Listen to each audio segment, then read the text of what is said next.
So Hollywood, I've been seeing how you're handling the strikes, and I got a few notes.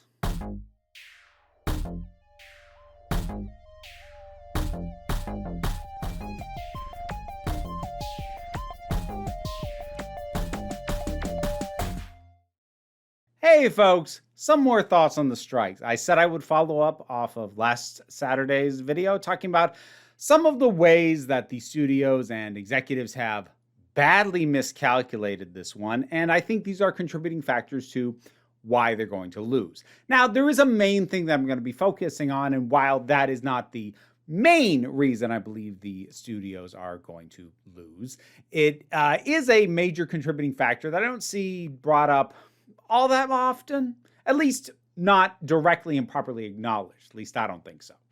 But as I said, what I'm going to be focusing on, which we'll get to, is not the main reason that I think the studios are going to be the ones to cave on this. There are quite a few, stemming from initially the fact that the studios, a lot of them, are not in great positions right now. A lot of them sunk a ton of money into streaming services that most of which are not profitable on their own, and hence they're having to jack up the prices, remove stuff, in some cases effectively remove things permanently if it was truly unique and made for that platform and isn't being sold or rented out to somebody else to be able to stream elsewhere.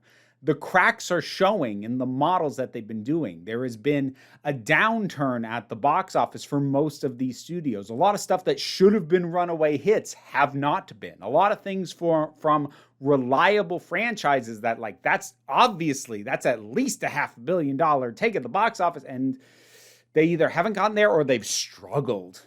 This has not been a great year for the studios, which is a very good time to strike. As much as people like Bob Iger will complain about how inconvenient the timing is, no, the timing is actually very convenient. You don't take on an opponent when they are at their strongest, Bob. Besides which, the issues that were happening with both the writers and the actors' contracts, they're relevant right now, whether you're in a position of power or not. Because keep in mind, the timing of the strikes was not done deliberately because the studios are having an off year. The timing of the strikes was because old contracts were up and contract negotiations broke down. If they were going to happen, they were going to happen now, no matter what. It just happened to be the studios were not in a great position. And that matters because how long the shareholders will put up with the studios refusing to return to the negotiating table, it's hard to calculate how long that'll be. It ain't forever. It's not infinite. Because the actors and the writers can quantify what they're asking for and what it will cost. And if the studios hold out too long, especially at this point with how much the investors are driving the decisions that studios and executives are making, yeah, when the losses from delayed or canceled projects or just failing to be able to put as much stuff out in a year because you have to take what little finished stuff you have and stretch it out over a longer period of time because you're not making new stuff, it's not going to take all that long in the grand scheme of things for the impact on your bottom line to exceed what it would have cost you to just give them what they're asking for. Now, this is all Hollywood, of course, which means Hollywood accounting, which means if they want to make it look like it's not costing them as much as it probably is, they can and they will. But that's kicking the can down the road. You can't pretend that everything's fine forever, especially with how long this has already gone on and is continuing to go on. Now, all of that is already in play. There's also additional factors like the issue that a lot of things that the unions are stuck on are issues of AI in writers' rooms, AI scans of actors used to create background performances. The thing is, there have been a number of court cases, including some quite recent ones, that have reaffirmed the idea that AI content is not copyrightable. Now, that in and of itself won't stop the studios. I'm pretty sure that their plan, especially with something like, say, writers, was to have an AI generate the rough script and then bring in a script writer to polish it up and finish it. And they can claim, oh, a human touch that is copyrightable.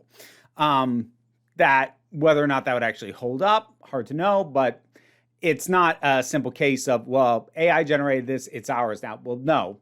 Courts are repeatedly that is not material that can get a copyright. And the reason I bring that up is just because as these sorts of court cases happen, as these things come up, it's just going to be more evidence that what the studios are fighting to be able to do might not even be worth doing in the first place. And that's not even getting to the artistic issues of whether or not it's worth for the benefit of the state of the art to be doing it, which it's not. But even the raw financials might not add up. So I do think that the studios are going to lose. But the one I want to focus on here is something that I think legitimately really blindsided them, really caught them off guard, and they should have known better. They didn't, very clearly. The thing is, by and large, when the studios were trying to figure out, do we want to hold out and do we want to put our feet down about this? Do we want to give any ground? Do we want to give a little? How do we want to work this? They were probably largely looking at the last few times that strikes have happened. Now, the actors haven't struck in quite a while. The last writer strike was back in 2007 into 2008. The thing is, while that is still within living memory and within memory of probably a decent percentage of the executive class of these studios, a lot has changed since then. You know what I think the studios didn't count on and did not factor into their calculations at all? Social media. Now, to be fair, back in 2007, 2008, when the last writer strike happened, the concept of going viral was a thing. It did exist, but it tended to be very hard to predict, very uncontrollable. It's not something you could just do. And not all that many creative figures felt very accessible. But you know what's happened since 2007? Instagram has gotten big. TikTok, Twitter. Some creators behind the scenes have embraced YouTube. They have a means of accessing the public and influencing public opinion. Now, you might find yourself wondering, why does public opinion matter? It's not like this is being voted on by the general public. Well, public opinion matters because if the winds are swinging in the direction of one side or the other, that is going to impact negotiations. A classic part of the tactic for entities like these studios when the strike goes on is, as things start to become inconvenient and the effects trickle down and become more noticeable, not only to their investors, but the public at large that consumes the product that they make, they want to be able to blame the strikers and say it's their fault that you are not getting new episodes of your favorite shows. It's their fault that we can't confirm a new season for this show. It's their fault that we can't send out any people to do promotion for this movie. It's their fault that this movie shut down, etc., etc. And the thing is, that is just a perspective and it's theirs, but it's a lot easier to sell when you have tighter control of the narrative. And the way more people were getting their news on things like strikes, on the last strike and certainly in the times before, if they cared at all, they were getting it from news networks, write-ups in newspapers, and those have a tendency to favor corporate entities just inherently. But just to take, for example, if a representative of the unions and a representative of the studios were to do a little talking head segment on a cable news show, you'd hear from both. You'd hear from one, you hear from the other. It's fairly even playing field on paper. One doesn't get to have an advantage. Or, you can potentially, if you have a studio that also owns networks or that run news or news networks, you could possibly even put your thumb on the scale a little bit. I don't want to accuse anyone of doing that, but it's certainly a thing that you could viably do in terms of how coverage tilts, who you talk to more. Do you give the actors a platform or are you giving studio heads a platform? The people that you tend to bring in, your local experts on this stuff that you tend to bring in for these sorts of things, maybe you're not giving a voice to either the executives or the actors, but what leaning does your in-house entertainment journalist have? That's a narrative that's easier to control. You know what's real hard to control? When both actors and writers have access to massive followings on Twitter, Instagram, TikTok, YouTube, and even if they don't have massive followings, they have friends who do have massive followings and they can borrow those platforms. This is why Adam Conover keeps going viral over and over again. This is why Neil Gaiman has been seen on the picket line in videos. This is why that video of Ron Perlman pretty directly threatening executives. Be careful, motherfucker. Be really careful. There's a reason people saw that. They would not have seen that in 2007. And they definitely wouldn't have seen it in any strike before. The public is now accessible without the gatekeeping of approved news sources like newspapers, magazines, cable networks, or nightly news. Those things are a lot easier to control. Social media? Hell, you could argue writers didn't really have a voice to the public at all. Nobody knew who the writers were. But social media gets you access to them. And some writers have been very prolific in their use of social media and have built followings and have built people who are going to be already inherently sympathizing with them. And this stuff gets passed around so easily. And as I said, despite the fact that the general public doesn't control the outcome, their opinions do matter. Because if things go back into negotiations and studios can sit down and they can say, look, you're making this thing stretch out so long, the public's going to start resenting you. And maybe they won't want to see the movies that you write or you star in anymore at all. You really think you can keep this going? They can't make a push like that. Not when there is quantifiable, clear, large-scale support for the writers, for the actors. Is it ubiquitous and universal? No. No, literally nothing is. But it's very clear that the writers and the actors are being supported over the studios. Because before, the voice of the actors of the unions would be one representative doing the rounds on the news. Usually the president of sag-aftra, so like in this case it would have been Fran Drescher doing the rounds, and she'd probably be the only voice you hear. And she's recognizable, she's known, she becomes the face of it. And you think to yourself, just seeing her over and over again, well, yeah, but you get residuals off the nanny, you're probably fine. Like if you're just fighting for people like you, maybe you are just being greedy and maybe the studio's all right, but hers is not the only voice getting out there.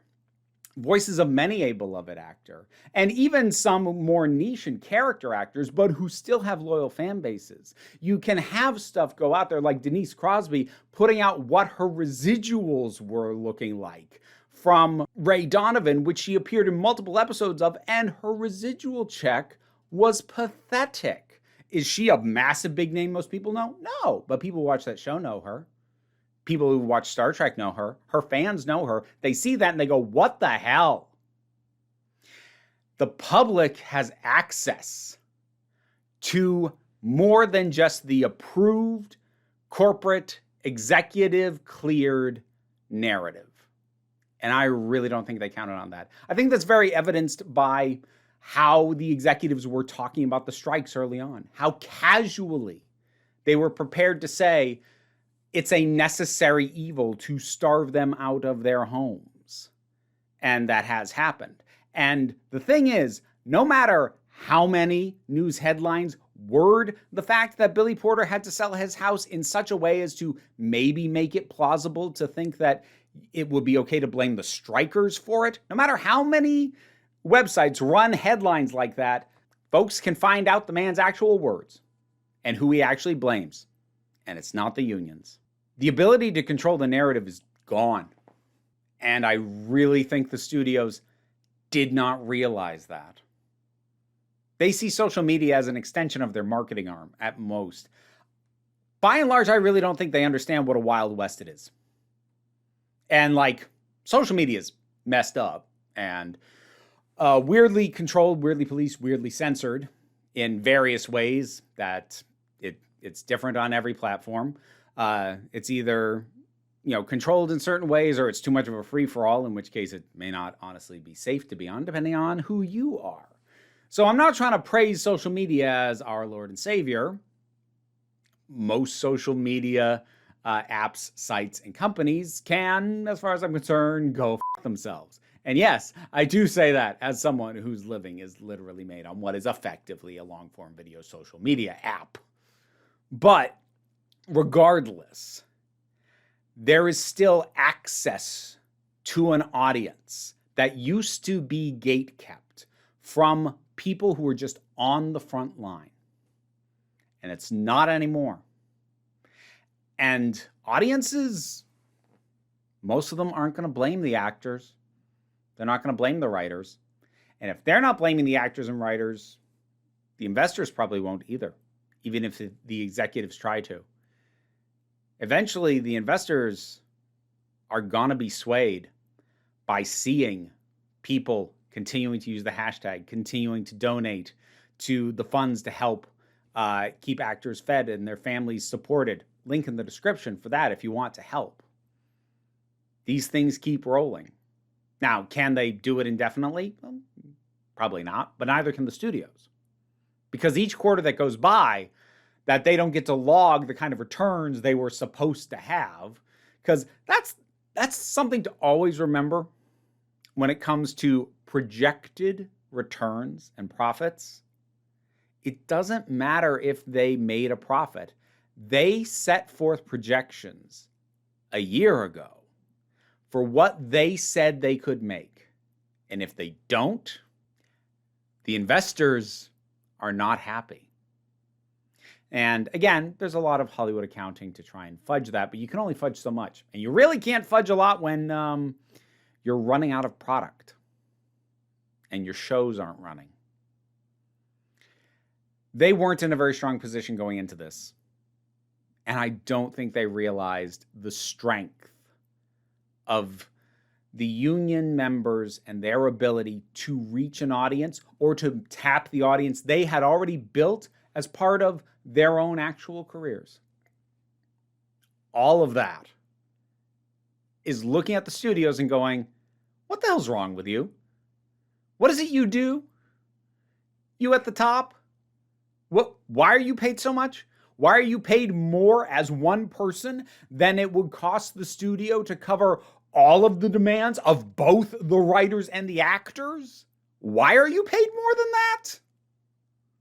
Now, is this going to topple the executive class?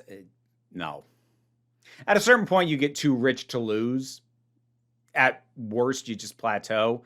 Most of them just fail upward infinitely, forever. That's just a sad reality of capitalism, but I don't want to fall down that hole too much. So just know that in the end, while these executives will remain deeply overpaid, at least for the time being, they can't just assume that people go along anymore. That means the unions. That means the audiences. That does also mean the investors. At a certain point, deciding to fight the union is costing you more than it just would have cost you to just do what they asked.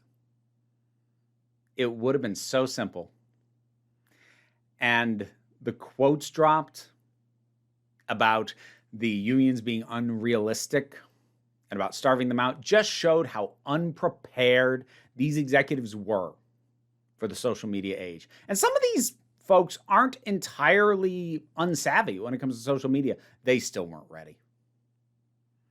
And I think it's going to be a contributing factor for when they ultimately lose. So there we go.